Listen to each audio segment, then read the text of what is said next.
Hello, Salut Paulette, je vais essayer de pas éternuer, à toi tousser dans la aussi. caméra. Je suis malade.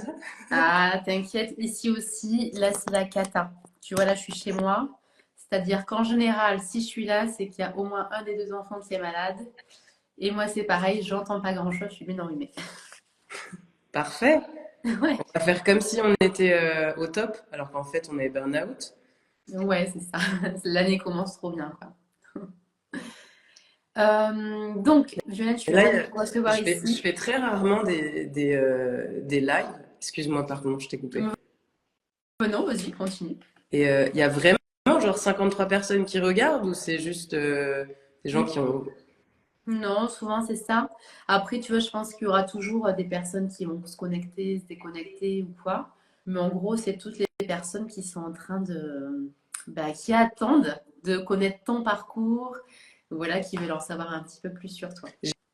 J'ai pas du tout, je suis pas du tout quelqu'un qui prépare Ouais. les questions, j'ai pas un texte ou quoi. Je pense qu'il y a 5 ans, quand j'ai commencé, quand j'ai commencé en fait, il y a eu tout un- une année ou deux où j'avais genre des interviews toutes les semaines, des expos et tout. Et j'étais toute jeune et au tout début, à chaque fois, je me préparais à fond, j'avais mes textes et tout. J'étais une contrôle freak de la communication. Enfin, je pensais, Mhm. mais et en fait, ça m'a gavé. Et donc maintenant, je viens Bah, c'est YOLO. Et si j'ai... très bien. Tu vois, bien dans tous les cas, tu vois, c'est aussi ce que les gens cherchent, tu vois, c'est ce que tu dégages, tu vois, c'est aussi la simplicité, c'est ta vie en fait, donc pas de besoin de préparer ou quoi que ce soit, c'est juste partager une vie de céramiste et voilà, savoir un peu quitter aussi, qui est la Violaine qui se cache derrière toutes ces pièces, notamment sur un grès noir ou quoi, et toutes ces formes super chouettes. Merci. Donc, avant de commencer, est-ce que tu peux nous parler de toi, de ton parcours vers la céramique? Est-ce que c'est ta première voie? Est-ce que ça a été peut-être une reconversion? Comment ça s'est passé? Euh, D'abord, j'aimerais bien dire que c'est très rare pour moi d'avoir des, des événements ou des choses en français. Et c'est assez spécial à chaque fois parce que je sais que, par exemple, mon parcours, ma famille l'a vu à travers les réseaux, mais à chaque fois, ils comprennent 10% de ce que je raconte parce qu'ils parlent pas trop anglais. Et, euh, et donc, c'est chouette que je puisse. Mais je suis bête, en fait, je leur ai même pas dit que j'avais ce truc. Mais je crois qu'on peut enregistrer et. Ouais, ce sera enregistré. Moi, Ouais. je les mets toujours sur le coin du bol. Après, je propose aux céramiste de le partager. Toi, tu verras si tu veux le Je mettre ou pense pas que sur ton compte. Tu je verras. partagerai. Enfin, ça dépend de ce que je dis, Ouais, mais en c'est tout ça. cas, c'est très chouette de m'avoir invité. Je suis très contente d'avoir une petite place sur la scène française aussi, parce que c'est vrai que je me sens pas du tout connectée à la scène céramique française. Mais J'ai tu sais jamais il y a rien. j'ai beaucoup d'internautes en fait enfin, faut qu'on appelle ça, mais de personnes qui m'ont cité ton nom. Tu vois aussi, enfin moi je te suis depuis longtemps parce que je trouve ton parcours il est chouette et même tu vois le fait d'être une Française à l'étranger, je trouve ça aussi top.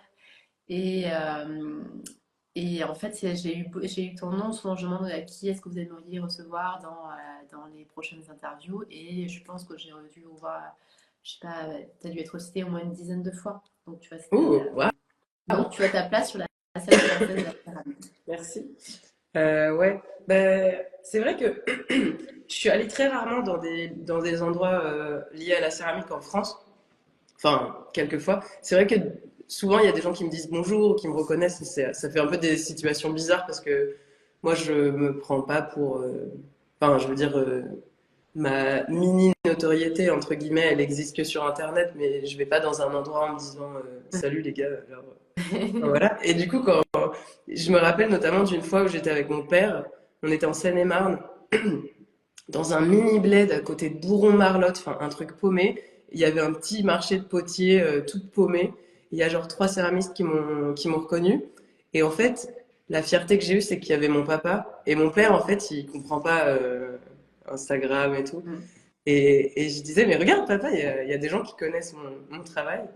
Et il était là, ah ok, ça doit être une coïncidence. Mais en fait, les coïncidences, ça arrive assez rarement, enfin assez souvent. C'est vrai qu'en fait, quand j'y pense, des fois, ça arrive quand même en France. Une fois, j'étais sur une calanque à Marseille, sur une calanque nudiste. C'est une anecdote assez marrante. Euh, j'étais au soleil comme ça en train de bronzer à poil. Et il y a un gars qui est passé et qui me dit oh, Violaine. Et je me retourne et on se regarde et je suis nue et c'est gênant. Et, et le gars il se rend compte que je suis nue et il dit ah oui pardon. Et j'étais là bah non mais maintenant qu'on y Oui, est vas-y vas-y. raconte-moi qu'est-ce que tu veux. Et il me disait bah moi aussi je suis céramiste et tout j'adore ce que tu fais machin. Et au final on est devenus potes comme ça parce qu'il faisait de la céramique à Marseille. Mais bah, c'était cocasse. Mais bref tout ça pour dire que il y a des gens qui reconnaissent mon taf en France, mais moi, je participe pas forcément à des événements, des ventes, des trucs, parce que déjà pour la logistique, c'est compliqué.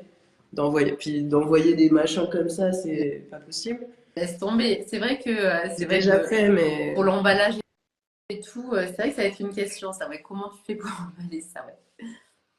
je fais différentes sortes de pièces. Je fais des pièces envoyables et des pièces pas envoyables. Il y a les pièces genre vente et il y a les pièces kiff. Et Ok. des fois, ça se rejoint, c'est cool, et des fois, non. Et du coup, Ouais. mais j'ai tendance à beaucoup faire des digressions. Donc, si jamais je m'éloigne trop des questions ou que je raconte trop ma vie, tu me dis. Ok, Mais ça du marche. coup, je peux revenir un peu à une présentation un peu brève.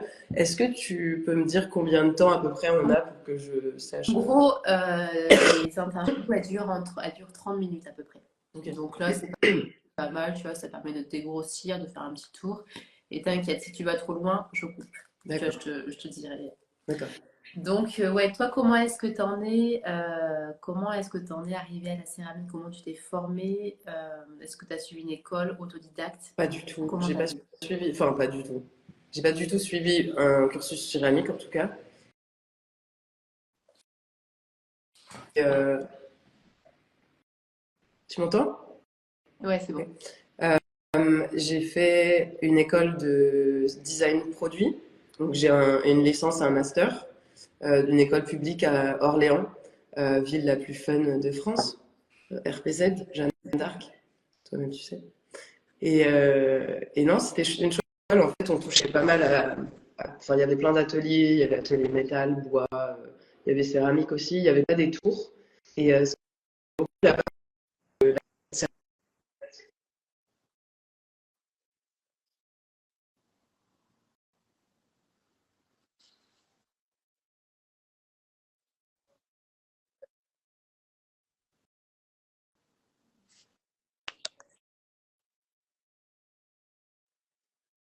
tout ça. Donc, je pouvais un peu euh, expérimenter comme je voulais. Mais au début, je détestais la céramique en fait.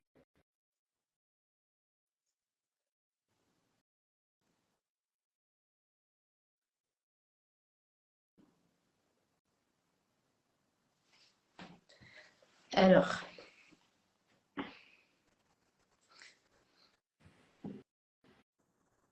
alors attends, Violaine, ça a coupé, la fin a coupé.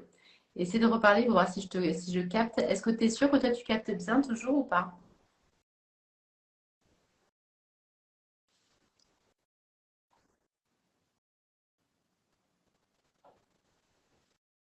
Hmm,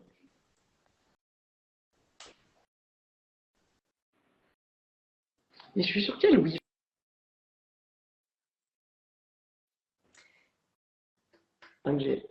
Normalement, c'est mieux là.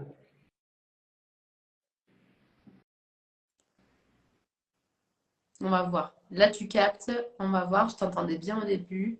Ça a bugué après. On va réessayer. Et si ça recoupe, ben, je couperai et on reprendra. Ok. Il y a quelqu'un qui dit c'est Violaine qui capte pas. Ah bah attends, Violaine, c'est Mais quoi là, ça? normalement, c'est bon, non? Ah là, c'est bon. Là, franchement, c'est nickel. Je sais pas, mon Donc, truc, c'était. Bref. Donc, du coup, j'ai fait une école de design.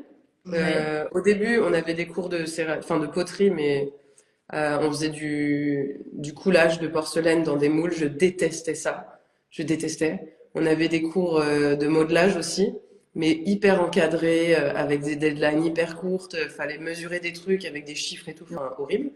Enfin, ouais. pour moi, dès qu'il y avait des chiffres et un côté un peu devoir et école, je détestais.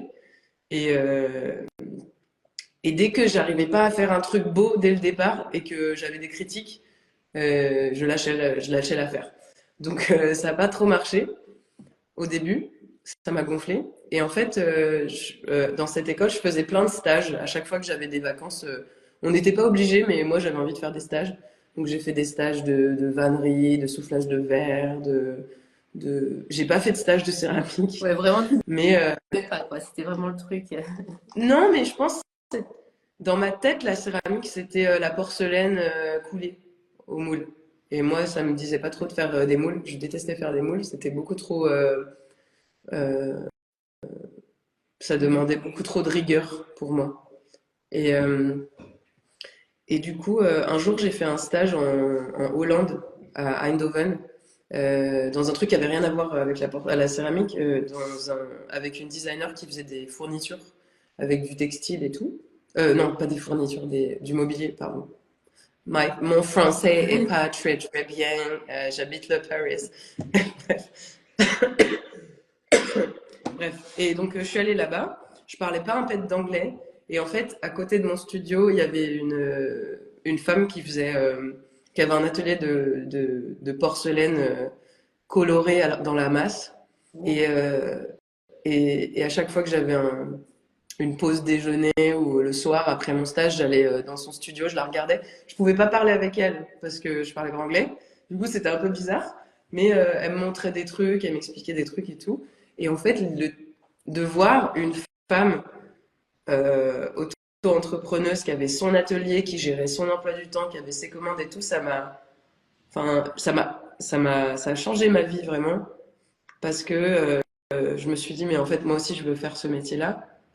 Et en plus, son travail, donc, elle s'appelle Elke Vandenberg.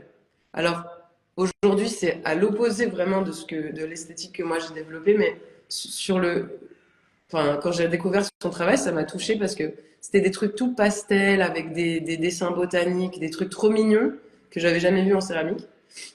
Elle faisait des dessins très naïfs et moi, c'est des esthétiques comme ça qui me touchaient au début. Il y avait deux mecs aussi à Saint-Amand-en-Puisaye qui s'appellent l'Atelier des garçons. Maintenant, ils se sont splittés depuis un moment. Mais eux, c'est la toute première tasse que j'ai achetée dans ma vie. C'était chez eux. Et c'était pareil, des gribouillis, des numéros ou des trucs barrés. Ouais, des trucs hyper colorés et Et moi, franchement, c'était fort. ce côté en fait, pas petite céramique de petite meuf, c'est un peu peut-être sexiste ce que je dis, mais truc Pinterest, bah, alors maintenant, aujourd'hui, quand on voit des trucs comme ça, pastel, avec des petits dessins, c'est Pinterest. Mais à l'époque, il y a 10 ans, pour moi, c'était waouh, on peut gribouiller sur de la céramique, quoi. Ça n'a pas besoin d'être un truc transfert, porcelaine de Chine, hyper chiadé et tout. Donc, ça m'a donné envie d'en faire. Du coup, je suis rentrée en France. J'ai acheté 300 balles de trucs chez Serradel. J'ai supplié ma mère de me grouper 3 anniversaires et 2 Noël pour qu'elle m'achète du matos. Et en fait, j'ai campé à l'atelier poterie de mon école jusqu'à la fin de mon master.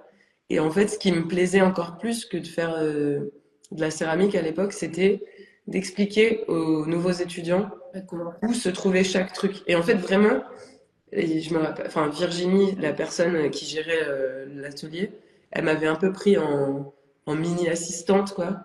Et du coup, j'ai aidé un peu les nouveaux et tout. Et moi, c'est cette atmosphère d'atelier que j'aimais beaucoup, de transfert de savoir et tout. Et comment tu t'es. Là, tu disais en tout début d'interview, oui, en fait, qu'au tout début, en fait, t'aimais pas Mhm. quand tu, je sais pas, quand tu loupais ou quand tu maîtrisais pas, en fait, un process ou que tu n'étais pas contente du résultat dès le début. En céramique, c'est quand même souvent ça. Au début, en fait, on teste une pièce, on n'est pas forcément content et après, on y revient. Ben, comment tu as surmonté ben, soit cette gêne, soit ou comment tu l'as transformée en fait, comment tu as dépassé le cap. Ah, j'ai énormément chialé. C'est, c'était, en fait, après mes études, donc j'ai mon master et j'ai bougé à Berlin pour faire un stage et après je me suis retrouvée dans un atelier de poterie. Et le deal, en fait, moi j'étais obsédée par le tour. J'avais vu un de mes céramistes mentors, euh, qui est un de mes céramistes préférés maintenant. Euh, il s'appelle Michael Buckley, il travaille à Orléans et il ramasse toutes ses terres, ses émaux, enfin ce qu'il fait, c'est incroyable. Je pense qu'on peut voir un peu sa touche Mais je pense d'inspiration que dans le travail. je l'avais rencontré une fois à Saint-Sulpice. Il fait Saint-Sulpice, non, lui? Oui. Ouais, c'est ça. Il est sympa en plus. Il est simple et. Mais en fait, c'était un des seuls potiers d'Orléans, moi, à l'époque, quand j'étais à l'école là-bas, il y a 7 8 ans. Et je voulais faire des maisons à oiseaux, à papillons et tout pour mon diplôme de 5e année. Et j'avais besoin d'un potier qui me fasse des protos. Et du coup, j'étais allée le rencontrer. Et en fait, en voyant comment il travaillait, ça m'avait fait un espèce de déclic en me disant, mais je veux faire ça dans ma vie. Donc, il m'avait fait tourner 2 3 fois. Et à chaque fois, il me faisait couper mes trucs pour que je vois la- l'épaisseur. Il m'a jamais rien demandé en échange de ses cours. Enfin, je me rappelle, on allait dans son studio, c'était 0 degré, fallait laver les trucs accroupis dans la cour. Enfin, c'était un peu à l'arrache. Et, euh, et donc ça a été mon... Bref. Et du coup, je reviens à ta question, qui était comment tu as surmonté la difficulté. Donc quand j'ai bougé à Berlin, j'étais dans un atelier de poterie où, en échange de moi, mon travail gratuitement, donc je les aidais à recycler la terre, à nettoyer un peu et tout. En échange, ils me laissaient utiliser les tours toute seule, soit le soir quand il n'y avait personne, soit le week-end. Et c'était un studio, c'était à l'époque où il n'y avait pas encore eu le boom de la céramique à Berlin, donc c'était il y a 6 ans. Et du coup, il y avait peut-être 3 gérants, enfin 3 personnes ou 4 dans ce studio. Donc j'étais seule en fait, des nuits entières dans ce studio et c'était incroyable parce que j'avais l'impression d'avoir mon studio. Puis j'avais un peu l'âge où les gens de cet âge-là, j'avais 23 ans quand je suis arrivée à Berlin. Quand les gens de 23 ans, ils arrivent à Berlin, ils vont faire la teuf et ils rentrent chez eux à 5 heures du mat déglingués. Et moi, je rentrais à 5 heures du mat déglinguée, mais d'avoir bossé sur de la céramique pendant toute la nuit, j'étais remplie de terre partout. Même des fois, je me sentais tellement, j'avais tellement ce truc, genre je suis trop artiste et tout, que des fois je m'éclaboussais exprès de terre quand je sortais du studio pour que on me remarque dans la rue. Et donc ça arrivait souvent dans les transports qu'il y ait des teufeurs qui me croisent au petit matin et qui soient là, oh mais trop stylé, mais t'es artiste. Et puis du coup on avait des conversations lunaires, bref. Et donc pendant ces heures et ces heures d'apprentissage du tour, plus ou moins toute seule, putain mais j'ai pleuré, mais tellement de fois, il y a tellement de fois où j'étais là, mais ça m'énerve. Je savais que je voulais pas arrêter, j'avais envie de continuer. Mais comme j'étais toute seule au studio et qu'à l'époque, je n'utilisais pas trop les réseaux sociaux, j'utilisais pas YouTube et tout, je me comparais jamais en fait. Je voyais pas C'est ce qui était mieux. Je possible. pense que c'était un plus. Mais je l'ai pas fait exprès. Je pense que si j'avais su qu'il y avait autant de trucs en ligne, j'aurais potentiellement regardé. Mais aussi, du coup, ça m'a permis de pas me dire, waouh, mais moi j'ai envie de savoir faire ça. Et là, je sais faire que ça. C'est nul. Et en fait, de pas savoir. Donc ça m'a permis aussi de travailler ma patience, parce que je suis quelqu'un de pas du tout patient dans la vraie vie. Mes étudiants, ils pensent que je suis hyper patiente parce que quand je donne des cours, je suis quelqu'un hyper empathique, mais dans la vraie vie, pas du tout.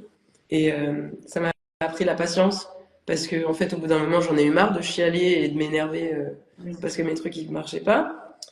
Et et un autre truc aussi, j'arrivais pas à faire des trucs très gros au début. Donc en fait, je me suis dit, mais comment je peux faire pour que mes pièces, elles soient plus imposantes, elles prennent plus de place. Et c'est pour ça que j'ai commencé à faire des anses comme ça, en fait. Pour faire un truc plus gros et qui avait l'air un peu plus stylé, quoi. Puis en plus, on fait vite bon, mauvais jeu de mots, mais on fait vite le tour. Quand on travaille avec un tour à potier, bah, il n'y a pas 36 000 Oui, formes voilà, qu'on peut c'est faire. c'est le fait de savoir assembler ou sinon de gérer, d'arriver à assembler plusieurs formes ou quoi. Mais c'est vrai que oui, des fois, il faut se laisser en brin de créativité ou, oui, ou d'assembler des rangs, d'assembler plein de choses. Ça ouvre tellement de voies. Je pense que, ouais, enfin, moi, dans mon travail, j'essaye de travailler beaucoup la forme parce que mon parcours fait que pendant 5 ans,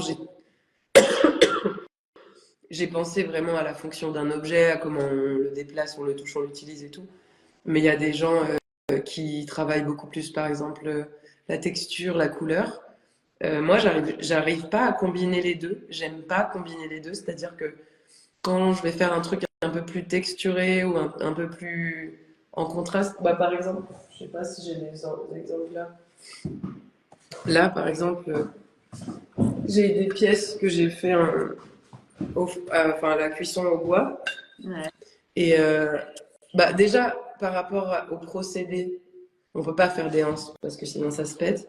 Mais aussi, je trouve que c'était plus intéressant de faire un truc beaucoup plus simple parce que Oui, parce la qu'il complexité suffit de aussi, l'objet, elle est dans.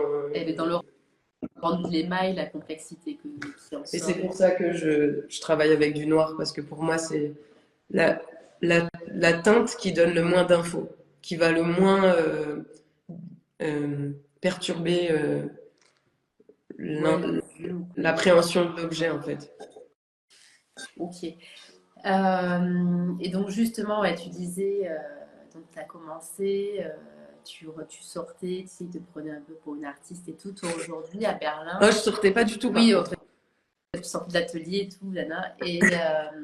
Et donc ça, ben justement, ça c'est, tu vois, c'est un article qui était sorti là sur le blog cette semaine. C'était l'impact du mouvement Art and Craft et le fait en fait, de savoir comment se proclamer aujourd'hui en tant qu'artisan, artiste, en fait, où en est un peu cette limite. Et donc toi, comment tu te définis ou comment, je sais pas, comment même en Allemagne, les céramistes se définissent. Est-ce que tu te définis comme céramiste, comme potière, comme artiste, comme Je pense artisane? que pendant longtemps, enfin surtout quand je suis sortie de l'école, j'ai essayé de me définir et de dire ah bah voilà, je suis, moi j'ai pas envie d'être potière. Être potier Ah, c'est c'est un peu pas être intelligent ou juste.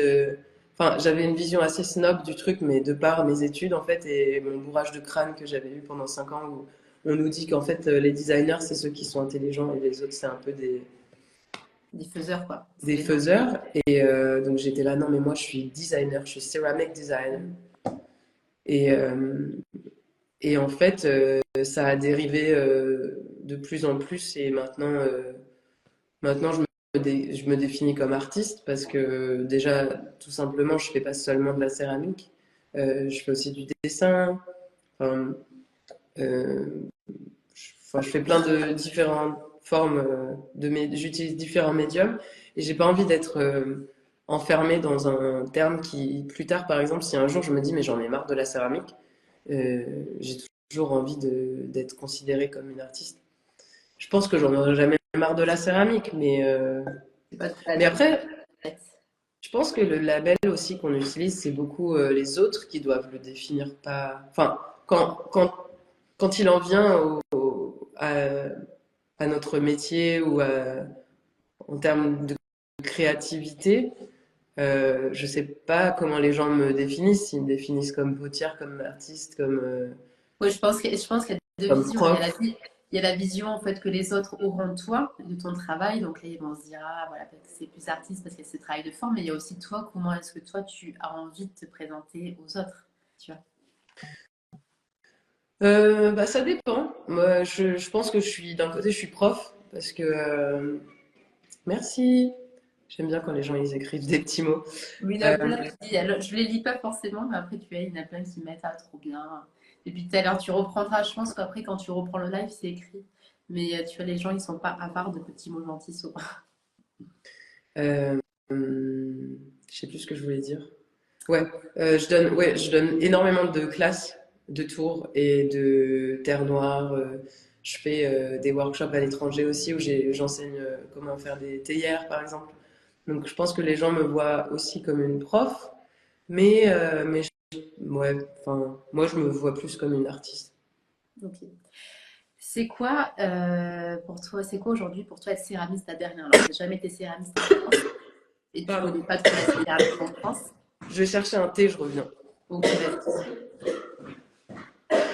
Bon, n'hésitez pas au fur et à mesure à poser vos questions. Ok, ben c'est top. Là, t'as une petite question qui a été posée, ça c'est super. Et allez voir le travail de Violaine. Là, allez voir sur Pardon. son site. Alors, pendant que tu es parti, on a il y a une question qui a été posée. Comment tu fais pour tes émaux sur la terre noire? C'est toi qui les fais ou tu les achètes? Bah là, j'ai aucun émo. Ah oui. Ouais. Voilà. Mais sinon, quand il y en a, genre ça par exemple, Donc, euh, ouais. j'achète des émaux commerciaux et, et je teste les différentes cuissons. Par exemple, ça, c'est censé être une émaille qui fait un effet craquelé où on va mettre de l'encre par-dessus. Sauf que si on le met sur sur la terre noire que j'utilise, bah, du coup, ça va créer des bulles. Donc, c'est pas ça l'utilisation première de l'émail, c'était pas censé être ça. Mais voilà, Oh, ça te fait quoi? ça donne un effet cool. Mais sinon, enfin, les émaux que j'utilise, en fait, il y en a peut-être quatre. Il y a du blanc, du transparent et du semi-transparent, mais j'en utilise presque pas. En fait, j'utilise plutôt la terre brute. Par exemple, celui-là, pareil, il est pas, il est pas émaillé. C'est Ah, trop juste, beau, ouais. c'est Ouais, juste la terre c'est la brute comme chamotte ça. qui ressort. Je l'ai même pas émaillé dedans d'ailleurs. Ouais, franchement, c'est. Et j'ai vu justement, tu as sur ton compte une vidéo où tu partages le fait de tourner la terre chamottée noire. Comment tu te débrouilles avec tes mains? Parce que là, c'est quand même de la grosse chamotte, c'est pas. Bah, en fait, quand j'ai commencé à tourner, je savais pas centrer. Et je me suis dit, tiens, mais ça serait une super bonne idée de débuter avec de la terre noire chamottée. Du coup, j'avais pendant des mois la peau des mains éclatée. Je ne recommande pas, mais je crois que j'avais un espèce de défi personnel. Et aussi, le fait d'utiliser de la chamotte, ça me permettait d'avoir des pièces qui se cassaient moins la figure. Donc, Ouais. d'un côté, j'avais plus mal aux mains. Et je disais, je sais pas si vous voyez, là, il y a cette peau-là, c'est un Mhm. type de peau différente de celle-là. Et en Ouais. fait, comme je tournais avec de la terre noire, cette peau-là qui est complètement lisse et pratiquement sans, je sais pas. Bref, elle s'étendait genre jusque là limite. Je sais Ouais. pas, c'est comme si ça avait, enfin, ça m'avait complètement lissé le côté des mains. Là Ah, maintenant, ça va j'aurais mieux cru parce que l'inverse. J'aurais cru que tu aurais eu les mains plus rugueuses et non, en ah fait, non non ouais. non non, j'ai les mains mais genre Les peaux de bébé, quoi. hyper enfin douces parce que je mets beaucoup plus de crème que la plupart des gens du coup. Ouais. Que sinon je finis avec des moignons au bout d'un mois. Mais Et donc là, mais du coup, t'arrives à ça m'a tourner permis. sans, t'arrives à tourner sans gants, t'arrives à tourner sans rien, quoi. Celle que je viens de vous montrer là, celle-ci, je la tourne avec des gants Ikea de vaisselle. Ouais. Donc c'est pas sexy, mais c'est marrant. Si on débute dans la céramique, c'est dur de faire ça parce que on n'a pas tellement de sensations dans les mains. Donc je recommanderais pas. Mais moi, ce qui m'a permis d'apprendre vraiment, enfin de faire des pièces peut-être un peu plus intéressantes aussi au début avec la terre noire, même si je galérais à centrer et que ça me faisait mal, c'est pas comme la terre blanche qui va absorber plein d'eau et après, dès qu'on va le faire, on va l'ouvrir un peu, elle va tomber. Moi, je galère à faire des grosses pièces blanches. Enfin, ça arrive rarement, mais quand ça arrive, je galère. Mais avec de la terre chamottée, ça se tient beaucoup mieux. Donc Ok. voilà, il y a Oui, il y a une le contrepartie. pendant, quoi. C'est comme pour tout, avantage, inconvénient. T'as posé une question, j'ai pas vraiment répondu, je crois. Non? Hmm, non, je pense que j'en étais non à la terre noire, j'en étais ouais à la terre chamottée, la terre non à la terre chamottée. Donc non, non, c'est bon, tu as répondu. Il y avait eu cette question d'émail, ça, on y avait répondu. Et donc là, j'en découle sur ta terre noire, sur ton grès noir. Euh, on avait eu des questions auparavant au niveau de la température de cuisson. Donc, est-ce que tu peux nous parler, nous donner quelques astuces quand on se lance avec une terre noire? Est-ce que à quoi tu as fait attention? Tu disais qu'au niveau des émaux, c'était pas forcément les mêmes rendus, tu vois, que ce que tu pouvais espérer sur une terre blanche. Mais quelles sont tes astuces pour se lancer dans la terre noire, dans le grès noir? J'ai jamais pensé à ça. Parce qu'en fait, je donne jamais de conseils par rapport à cette terre pour les débutants. Parce que tous les jours, les débutants, je leur dis, mais prenez pas de la terre noire, c'est juste trop horrible comme terre. Vous allez être frustrés. Donc, bah, je dirais numéro un, ne pas avoir peur de rater et d'être frustré parce que vous allez rater et vous allez être frustré. Surtout si vous essayez de faire des assiettes, bonne chance. Pourquoi tu dirais Euh, plus pour les assiettes? les assiettes, Parce qu'il y a plus de c'est fil. juste le pire truc du monde. Je sais pas pourquoi on a inventé ça. On aurait toujours dû manger dans des bols et tout le monde aurait été bien plus heureux. Les assiettes, en fait, ça va se. C'est long et plat. Donc, il va y avoir des tensions qui vont se créer pendant la cuisson et ça va tout le temps péter au milieu. Moi, je perds pratiquement 50% de ma production à chaque fois que je fais des assiettes. Et pourtant, Notamment j'en avec fais ta terre, peut-être ta terre noire aussi, ça accentue peut-être ça encore. Ouais, c'est ça. Je dirais, si vous utilisez de la terre noire, euh, vous dites pas que ça pète parce que vous êtes nul ou parce que vous le faites pas bien. C'est normal. C'est une terre qui pète beaucoup. Et même moi, qui l'utilise depuis 5, 6 ans, j'ai encore des moments où ça casse et j'en sais rien. Je sais pas pourquoi. Donc vous dites pas que c'est votre faute. Je dirais, la terre noire, elle déteste les chocs thermiques encore plus que les autres terres. Que ce soit à l'état, comment on dit en français, green, À green, l'état de cuir. Cuir. Le comment? cuir vert. À l'état de cuir. Non, ça c'est leather dry. Ah, Il n'y a pas un état avant? humide. La D'accord. terre humide, la Bref. terre. Ouais. Non, ça c'est leather dry. Putain, désolé. Ça fait vraiment la même genre trop. Non. Euh, bref, quand vous venez de faire votre pièce, ne la laissez pas sécher comme ça d'un coup. Couvrez-la et laissez-la sécher couverte pendant une semaine. Et après, vous la découvrez, mais genre de petit à petit. Mais vraiment hyper lentement, là, c'est le séchage. C'est hyper important. Surtout si vous faites des assiettes, mettez un truc, des petites billes de pièces biscuitées, enfin de biscuitées à l'intérieur des assiettes pour pas qu'elles sèchent Avec en des formes partout. Ouais. se courbant. Et pareil, ça arrive pas mal quand mes pièces elles sont un peu trop fines à un endroit, que je vende enfin pas mal, ça arrive de temps en temps, que je vende une tasse et que la personne mette de l'eau bouillante dedans et ça pète. Ouais. Dans ces cas-là, évidemment, je donne une nouvelle tasse gratuitement. Mais, euh, mais ouais, faut être préparé à ce que les pièces se cassent et faut être OK avec le fait de donner peut-être des fois des pièces gratuites quand ça se casse. Quoi d'autre? Si y a de la chamotte, lissez bien le fond de vos pièces, enfin le bas de vos pièces, sinon vous allez flinguer vos tables. Ah, c'est Ou vrai. alors mettez les petits mini trucs en plastique en dessous là. Je sais pas comment ça s'appelle, mais des fois Comment quand on ça? achète des trucs à Ikea, il y a trois petits pieds des petits Ah, autocollants là. ah oui. Donc si c'est des vases ou des tasses, non, mais si c'est des vases ou des trucs un peu décoratifs, mettez ça. Sinon, vous allez flinguer vos tables. Euh, Ça, c'est une bonne idée. et ah oui, l'aspect un peu safe d'utiliser de la terre noire. La terre noire, c'est très dangereux pour la santé si on la respire parce qu'il y a du manganèse dedans. Et si vous respirez tous les jours du manganèse pendant, je pense, 2, 3 ans, vous n'allez pas être en bonne santé, je pense, voire Et mourir. comment tu fais, toi, alors? Euh, du coup, c'est pas grave à l'état mouillé, il n'y a aucun risque. Mais par contre, il faut jamais tournaser une pièce qui est trop sèche. Si elle est trop sèche, on la refait parce que sinon ça va faire de la poussière quand on va travailler.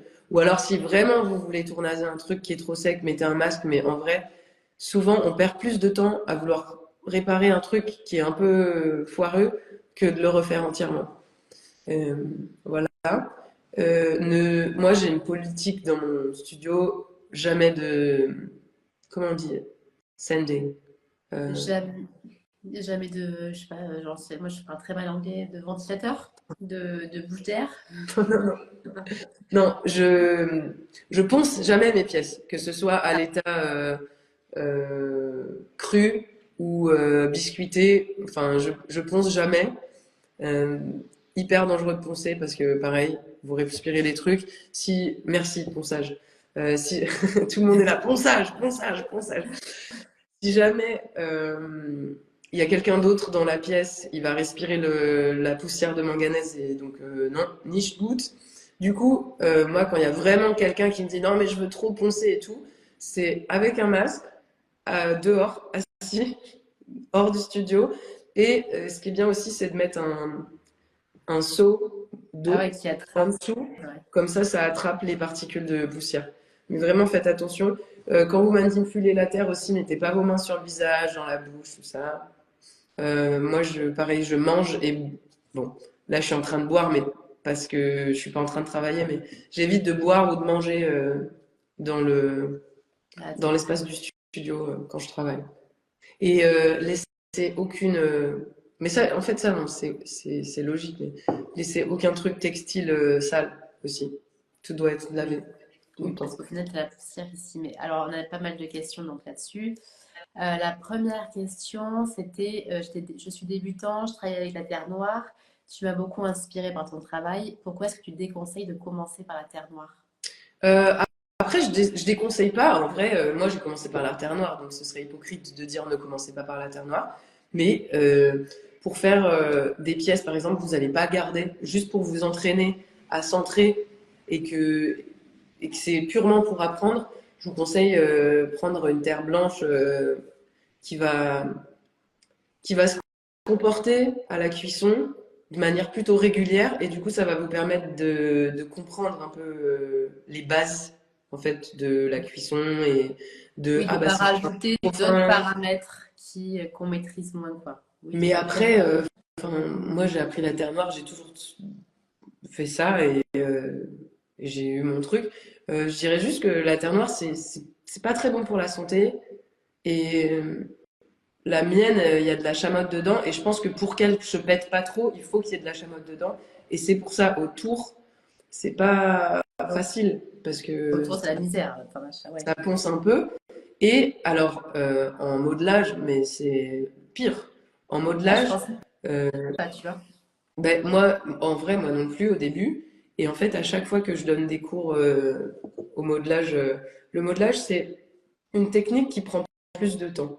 Donc du coup, il y a plus enfin, de potentialité que la terre sèche un peu trop à un endroit et pas assez à un autre et on colle de trucs qui n'ont pas le même degré d'humidité et du coup ça se casse.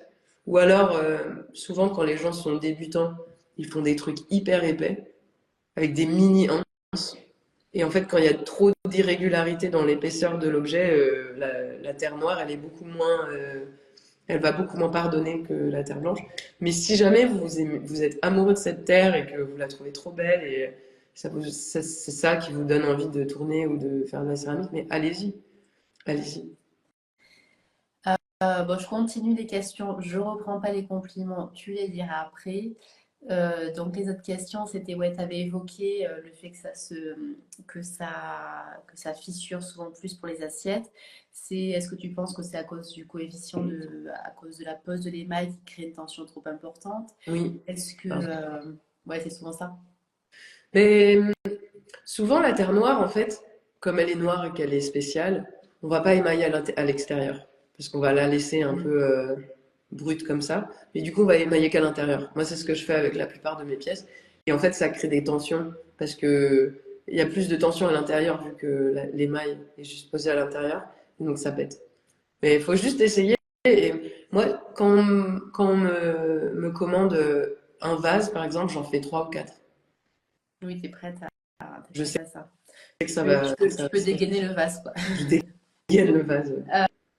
Euh, L'autre question, c'était est-ce que tu as déjà essayé la terre mêlée avec la terre noire et est-ce qu'il y a autant de galères? J'ai jamais essayé.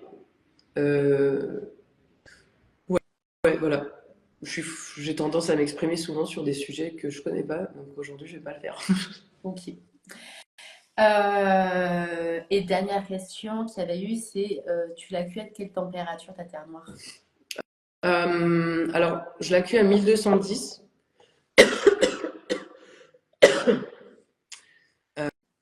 Théoriquement parlant, elle peut aller jusqu'à 1260.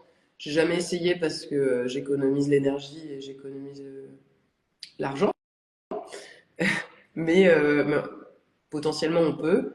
Je sais que quand je veux vraiment booster le noir, en fait, quand j'ai que une cuisson de noir, je fais 1220 pour que le truc il soit bien noir. S'il y a d'autres trucs blancs dans ma cuisson, je fais 1210. Ok. Mais Et, et je connais d'autres céramistes qui font des cuissons bien plus hautes que ça pour la terre noire. Je sais pas. ouais, Moi, c'est celle qui marche qui marche bien pour moi. pour toi, quoi. Ok, ça marche. Donc toi, dans ton processus de création, tu passes beaucoup par le dessin, j'ai l'impression. Est-ce que tu peux le confirmer? À quoi ça te sert? Et sinon, mais quel est ton processus de création? Euh, mhm. À quoi ça me sert? Bah, de par mon cursus de design produit, en fait, c'est toujours la manière dont on a été habitué à travailler, c'est penser à un usage, penser à une problématique, et après faire des propositions, faire des dessins, imaginer différents objets. Et c'est pour ça que souvent je viens avec des familles d'objets. J'aime bien réfléchir, faire des planches entières avec plusieurs vases dessus. Et après j'en choisis un et je vais le faire. Ça me permet aussi d'économiser mon temps dans l'eau, enfin, de fabrication. J'aime bien avoir une vision de ce que je vais faire avant de commencer. Ça m'arrive pratiquement jamais de juste prendre un morceau de terre, d'aller sur le tour et de faire un truc. En général, quand je fais ça, je fais un truc que j'aime pas et du coup, Donc, moi, c'est vraiment. euh, c'est pour. Ouais, c'est pour optimiser mon temps et aussi réfléchir à la structure du truc. Puis je suis quelqu'un qui aime bien tout contrôler en général. Et c'est ma manière un peu de contrôler la matière et de savoir un peu dans quelle direction je vais.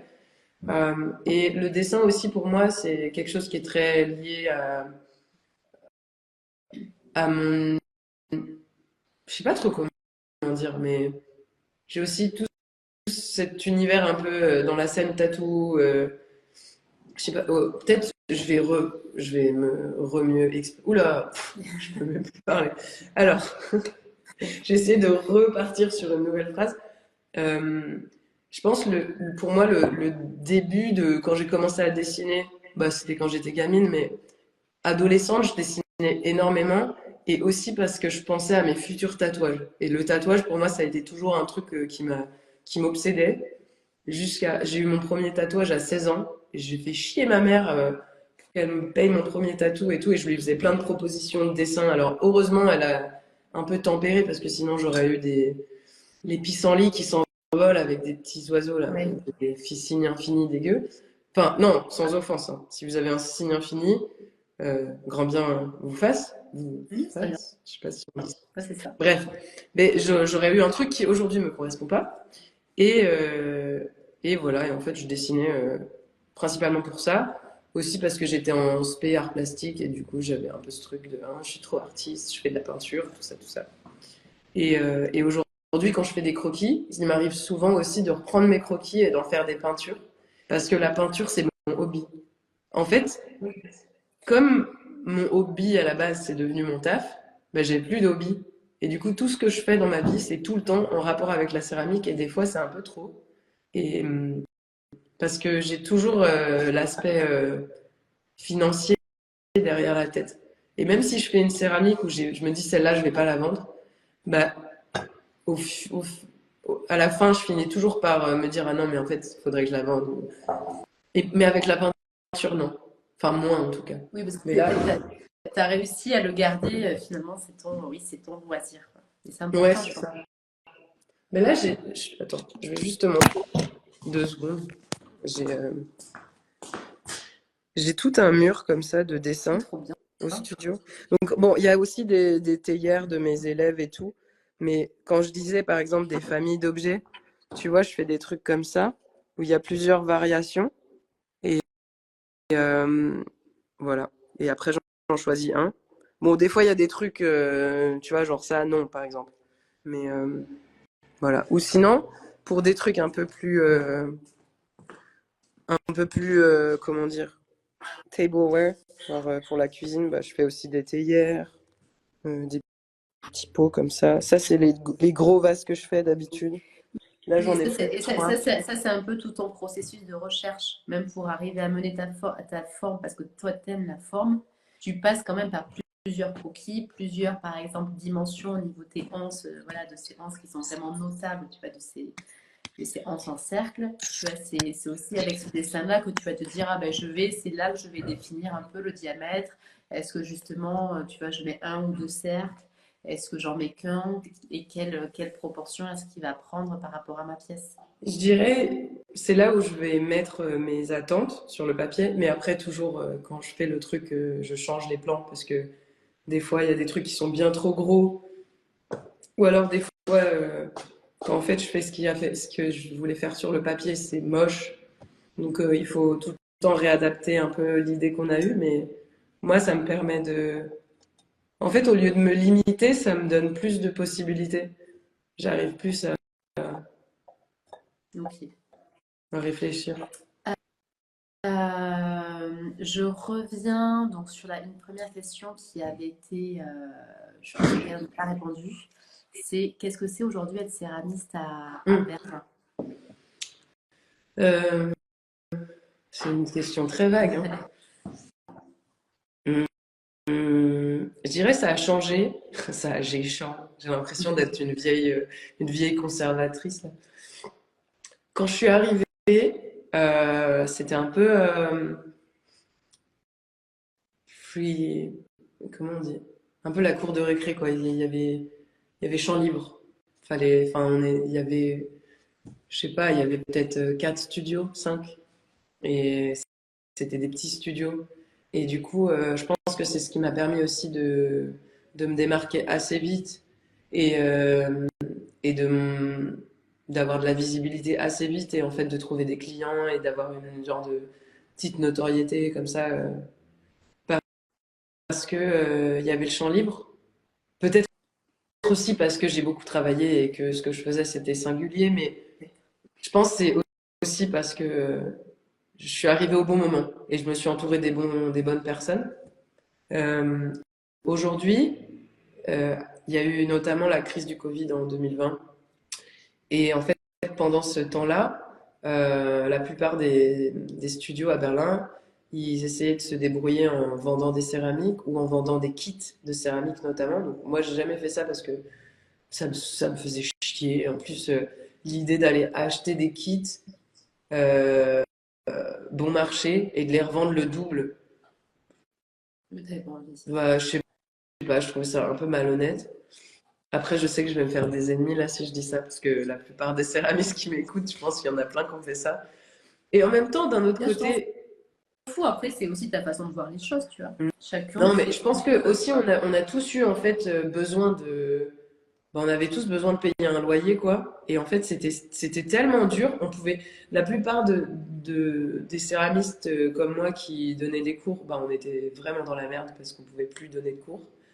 Donc voilà, il a fallu trouver des idées. Donc il y a eu tout un pan de gens qui ont vendu des kits et qui, à côté de ça, et moi je trouvais que ça c'était le côté hyper intéressant de vendre des kits, c'est que les gens vendaient des DIY. Donc je sais pas si tu connais Pottery to the People, Maya. Oui, Elle en ouais. fait c'était une de mes potes céramistes à Berlin. Là elle a bougé dans la campagne en Allemagne, mais elle, du coup, elle a monté ce truc-là et en fait, elle a complètement explosé pendant le Covid parce que elle créait des pièces et elle Oui, allait c'est tout à côté, ouais. et en fait, elle allait vendre le DIY qu'elle a avec cette pièce-là. Et moi, ça, c'est ça que je trouvais hyper intéressant et assez déjà d'un point de vue business hyper intelligent. Et puis en plus, bah, c'est mettre à portée un savoir-faire mais bon marché, d'une manière bon marché, parce qu'il y a plein de gens, ils n'ont pas l'argent pour se payer des cours en live. Et du coup, je trouvais ça vraiment chouette. Et donc, tous ces gens-là qui ont acheté des kits, du coup, ils se sont mis à faire de la céramique chez eux. Et donc, la céramique, c'est devenu un truc beaucoup plus démocratisé. Moi, avant, quand je disais que je faisais de la céramique, des fois, les gens ils me disaient, mais tu fais du carrelage, de la mosaïque? Ils savaient pas trop, en fait. Et là, tout le monde a eu une expérience un peu plus perso avec ça. Et donc, moi, je cuisais les trucs des gens de mon quartier et tout. C'était chouette parce que je pouvais rencontrer des gens. Enfin, pendant ces moments-là, c'était un peu précieux, quoi, de pouvoir être en contact des gens. Et du coup, après le Covid, il y a plein de ces gens-là qui avaient des home studios qui se sont dit, mais putain, j'adore la céramique, mais pourquoi je me reconvertis pas? Et du coup, il y a eu toute une Une grande vague reconversion de comme nouveaux en France. céramistes. Je sais pas comment ça s'est passé en France. Je suis en train de overthinker, enfin, je suis en train de repenser que j'ai dit que c'était pas bien de vendre des kits. Je suis en train de stresser là. Non, Désolée, je ne voulais pas vous juger, les gens qui ont fait ça. Ne me cancelez pas. Euh, Bref. Donc, il y a eu toute une vague de nouveaux céramistes et de nouveaux petits studios qui se sont installés. Du coup, Berlin, je pense que Berlin, c'était une des dernières villes d'Europe, peut-être, un peu où la céramique, ça, c'était pas tellement démocratisé. Et là, depuis 2021, je dirais, il y a plein, ouais, plein, t'as plein de senti un nouveaux changement. studios. Et moi, je me disais, oulala, mais ça, pardon. Je me disais, oulala, mais je vais avoir plein de concurrents, machin. Enfin, j'étais hyper T'avais peur. insecure. J'avais peur, en fait, de perdre mes clients, de perdre ma visibilité, de perdre des trucs. Oui, tout ce que t'avais passé du temps à créer, ta place, quoi. Et en fait, j'ai juste rencontré plus de gens. J'ai juste élargi mon réseau de collègues. Euh, et évidemment, maintenant, j'ai dû adapter mon offre, c'est-à-dire que comme il y a beaucoup plus d'endroits qui proposent des cours de tour, bah, il faut se creuser un peu plus les méninges pour proposer un truc qui est spécial. Mais en fait, ça n'a rien changé à ma vie et, je suis vraiment reconnaissante en fait pour tous les gens qui, pendant ce, ce moment-là, ont soutenu mon studio, parce que tous ces gens qui maintenant sont céramistes, c'est des gens aussi qui à la base étaient des clients et qui venaient me demander des conseils et tout. Et toujours, c'est hyper gratifiant en fait de voir que bah, les conseils que j'ai donnés, ça a permis à quelqu'un d'avoir une vie qui lui plaît et qui soit heureux et tout. Alors forcément, des fois, bah, il y a eu des gens qui ont essayé de copier mes trucs, mais en fait, le karma fait son truc et je pense qu'on peut être bon que dans un truc qui nous est personnel. Donc en fait, quand on s'inspire trop de quelqu'un ou qu'on marche sur les plates-bandes de quelqu'un ou qu'on copie quelqu'un, ça peut pas être un truc qui sur le long terme Oui, ou nous même, nourrit. oui, ou on tombera à côté, tu vois. Moi, des fois, il y a des choses que je fais que je trouve trop bien. Tu vois, si j'essaie de les faire, en fait, ça me correspond pas, tu vois. Enfin, c'est pas moi, je m'y retrouve pas. Et puis, oui, comme tu dis, après, ça marche pas. Donc, c'est comme ça. Euh, donc, ok, être céramiste à Berlin, c'est ça. Donc, je reprends les dernières questions qui ont été posées. Ah mais attends, je voulais juste faire une petite, excuse-moi, je voulais juste faire une petite conclusion sur être céramiste à Berlin. Si vous voulez venir à Berlin pour être céramiste, soyez préparés à la langue, c'est hyper dur. Niveau papier administratif, il y a énormément de papiers à faire, c'est beaucoup plus bureaucratique que la France.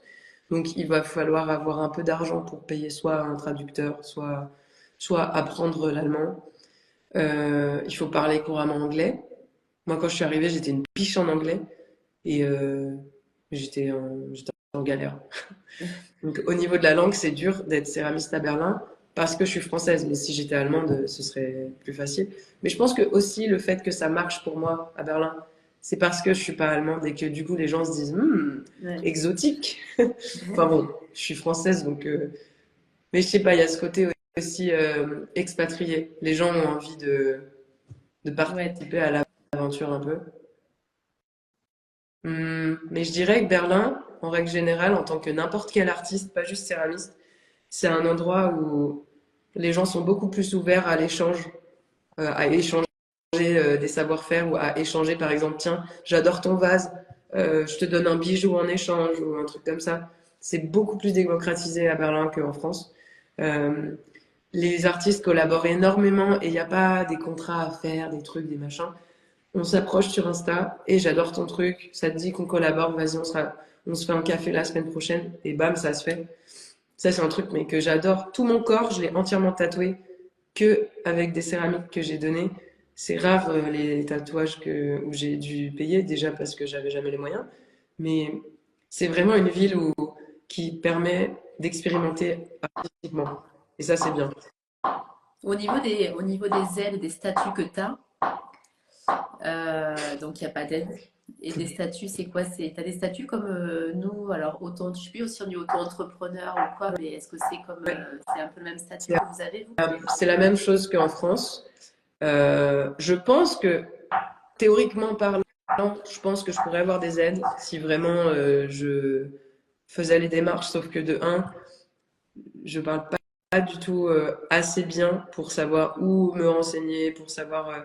Et en fait, c'est tellement bureaucratique que si c'est pour Ouais, avoir 100 balles, moi, mon temps est plus précieux que ça. Et du coup, voilà. Le fait que j'habite plus en France, bah, du coup, j'ai aucune aide de la France.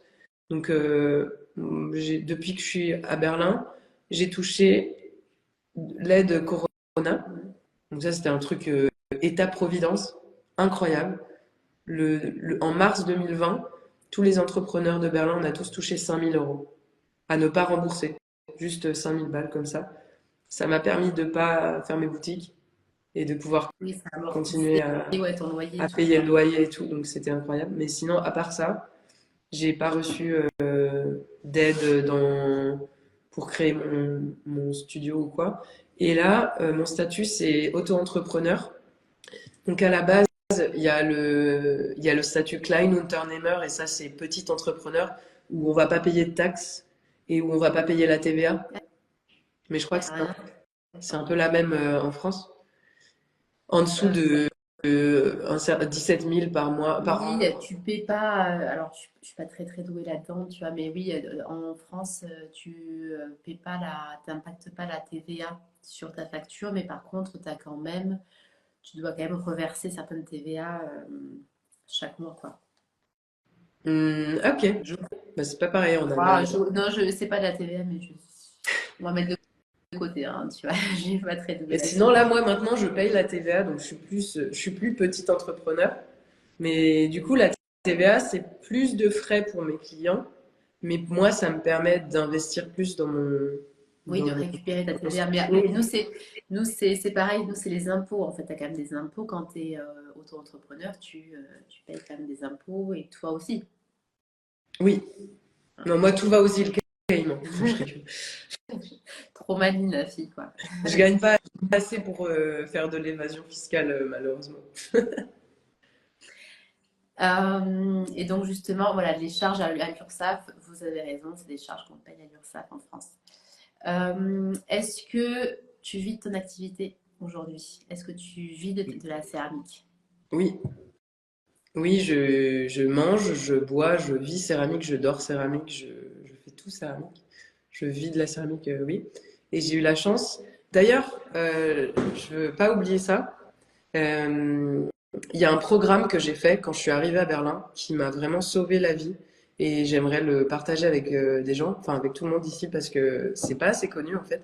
C'est un truc qui s'appelle Erasmus, mais c'est pas le Erasmus qu'on fait à l'école, les échanges là. C'est Erasmus Young Entrepreneur. Et ça, en fait, c'est pour tout le monde, n'importe quel âge, n'importe quelle profession. C'est tous les gens en fait qui veulent se lancer dans une activité, qui ont une idée de business plan et qui veulent faire un stage à l'étranger pour nourrir en fait ce projet entrepreneurial. Trop bien.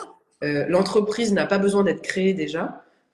Euh, c'est en gros l'idée, c'est que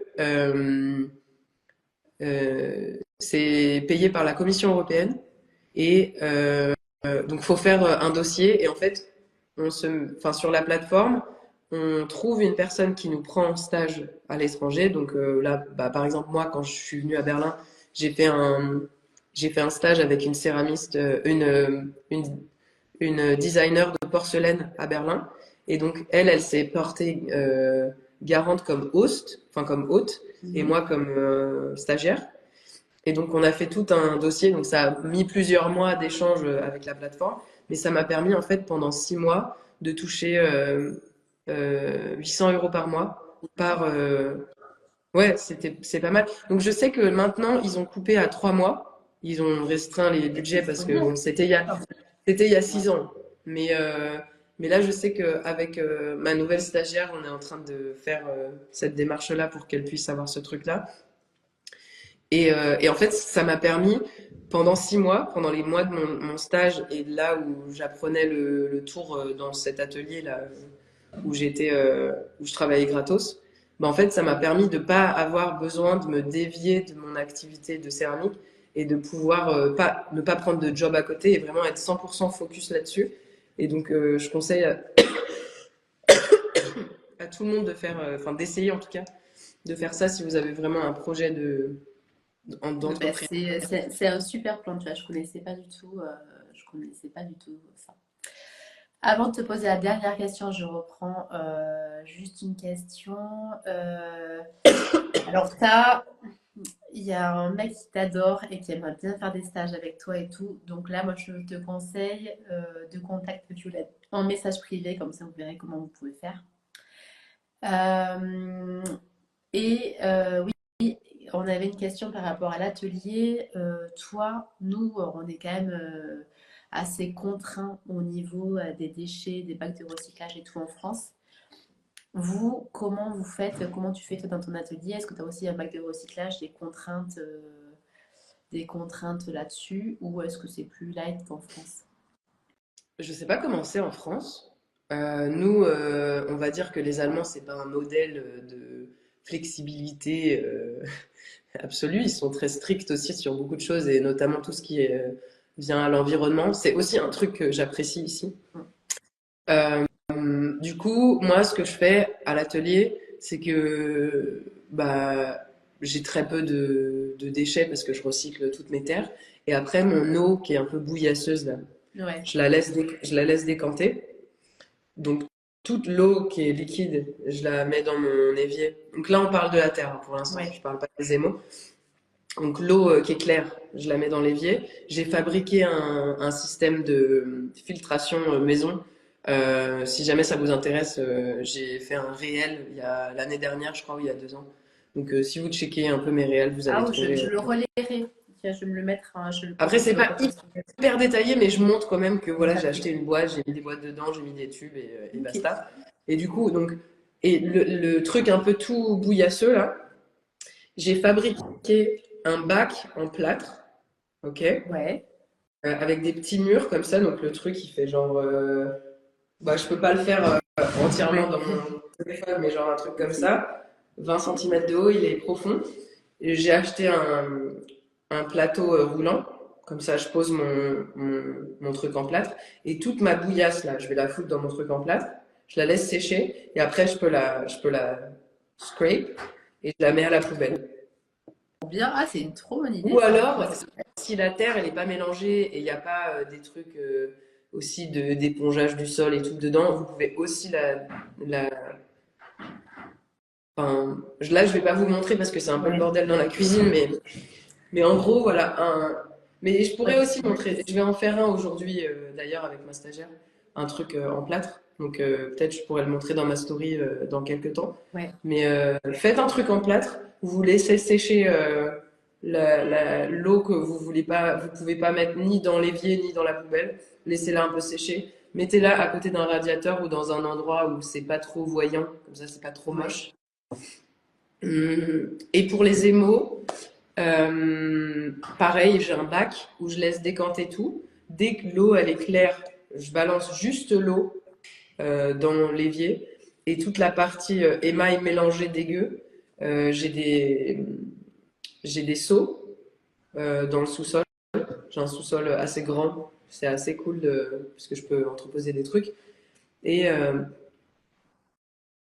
du coup, je mets ça dans des seaux. Donc là, ça fait 3 ans que je suis dans ce studio-là et j'ai genre trois seaux remplis. Donc c'est vraiment pas énorme. Euh, et un jour, soit je vais à la décharge et c'est eux qui Ouais. prennent en charge ça. Soit je décide de faire une genre de glaze party surprise avec des trucs, avec une émaille dégueu. Je sais pas trop ce que j'en ferai. Je pense que je vais peut-être la recycler en tiles, Ouais. enfin faire des carreaux. Si, ouais, tu peux les faire cuire, oui. Tu peux, des carreaux. J'avais vu ça pour recycler les mailles, les restes des mots. Tu peux même faire ouais, des carreaux de jardin. Tu les mets dans tes vieux pots, dans des vieux pots en biscuit. Tu remplis des mailles. Après, vu qu'il y a beaucoup d'émail, ta pièce, elle va fissurer. Et au final, tu peux récupérer ça et ça te fait comme des jolis pas de jardin, un truc comme ça. Tu vois, Ah, tu vois, ça peut servir. Bon, ok. ben, super pour ça. Dernière question, si tu faisais pas de terre noire, vers quelle couleur est-ce que tu aimerais aller?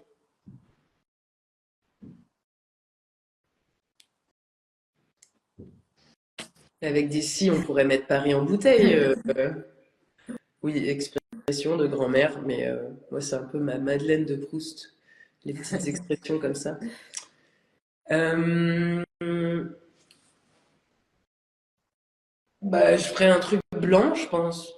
Ou... Mais pas de couleur, D'accord. non. J'aime pas les couleurs, c'est chiant. À chaque fois, on essaye de faire un truc et ça marche pas. Je sais pas comment vous faites, les gens qui font des trucs en couleur. Moi, à chaque fois que j'essaye, ça me plaît pas. Mais aussi, le, f- je pense, si je faisais pas du noir, je ferais soit du blanc, soit du beige. Peut-être pas du beige, parce que, en fait, je ferais le truc que les gens font pas. Je crois que c'est ça que j'aime bien dans, dans la Terre Noire, c'est parce que personne le fait. Mais dès qu'un truc commence à être mainstream, ça m'énerve. J'espère que jamais les coupes mulets, enfin, si les coupes mulets et les tatous, c'est hyper mainstream maintenant. Mais je sais pas, dès qu'un truc est un peu trop fait par tout le monde, je suis là, ah non, non, non, non, moi je suis Ah, ça te spéciale. plaît pas. Ok. Bon, Ouais, mais c'est cool. Mais en tout cas, merci pour tout, Violaine. de rien. Merci pour ton partage. Merci pour ton parcours. Franchement, c'était top. Et voilà. Donc, ben, je te souhaite une belle continuation. T'aimerais quoi pour toi dans la céramique en 2024? C'est le début de l'année. T'aimerais aller vers où? J'aimerais bien faire un nouveau tour en Europe, ou peut-être même pas en Europe de workshop. Trop bien. J'avais fait ça en septembre en Italie. J'étais allée à Rome, Turin et Milan pour faire des trucs. À Marseille aussi. Et l'année dernière, j'avais fait la Suède. Et là, je suis en train de réfléchir à quel pays je pourrais aller visiter et où je pourrais donner des classes. Donc, j'en profite pour laisser ici parce que je pense qu'il y a probablement des gens qui ont des céramiques, des studios de céramique. Si jamais vous voulez, comment on dit? Si jamais vous voulez accueillir un de mes workshops, contactez-moi en message privé parce que je suis en train d'organiser mon prochain tour en ce moment. Donc, je me tâte à soit repartir en Italie, soit peut-être en Bretagne. Il y a beaucoup de gens qui me demandent Paris ou la Bretagne là ces derniers temps. Donc peut-être je ferai un truc en France. Mais ouais, si. Et là, tu vois, tu as même quelqu'un qui t'a mis Gênes. I can host you in Genoa. Tu vois, tu as déjà une Mais c'est ouf, proposition. moi je vois aucun de ces trucs-là. Ah, tu vois pas? Bon, ben tu regarderas après. Je pense que tu devrais pouvoir le voir. Avec Annabelle en savoir. Moi, Ouais. je vois, en fait, je vois que les noms des gens Ah, tu vois qui pas ce qu'ils mettent? participent au truc, mais Moi, Genève aussi, trop bien, je Genève. vois aucun texte en fait. Bon, mais tu regarderas. Alors, j'espère que tu peux les voir parce que franchement, tu as plein de chouettes propositions Bah, déjà. Donc, si vous êtes intéressé pour que je vienne dans votre ville, le plus simple, c'est un donnez-moi. message privé pour Violaine parce que moi, je Oui. ne retransmets pas tous les messages. Et si elle peut pas Mais les par contre, voir, ça doit être. Vous me donnez juste le nom des ouais. studios de céramique où vous voulez que je passe. Est-ce que je le dis en anglais ou il y a personne qui parle pas français ici? Alors, il y a eu que des messages, que une seule qui m'a dit est-ce qu'on republie parce qu'il y a quelqu'un qui pourra traduire. Vu que je parle pas anglais, en général, dis-le en français, je pense que ça Ok, suffit. S'ils ont ok. suivi depuis le début, c'est qu'ils sont français. Et si jamais vous voulez venir faire un cours avec moi à Berlin, tout est sur mon site, mais vous pouvez aussi me contacter par message. Et dans ma bio, il y a aussi mon email et tout et tout. Bon, ben, Donc, vous top. pouvez, Bon, ben, voilà. top. Super, Violaine. Allez, je te Merci dis ben, beaucoup. merci pour Et ça a tout. duré beaucoup plus de Et temps que ça a prévu en duré fait. du temps. C'est pour ça que là, j'ai enlevé mes dernières questions parce qu'au final, c'était parfait. C'était très Merci bien comme ça. beaucoup. Allez, merci. C'était très chouette. Merci Violaine et très bonne Ciao. continuation. Allez, bye bye.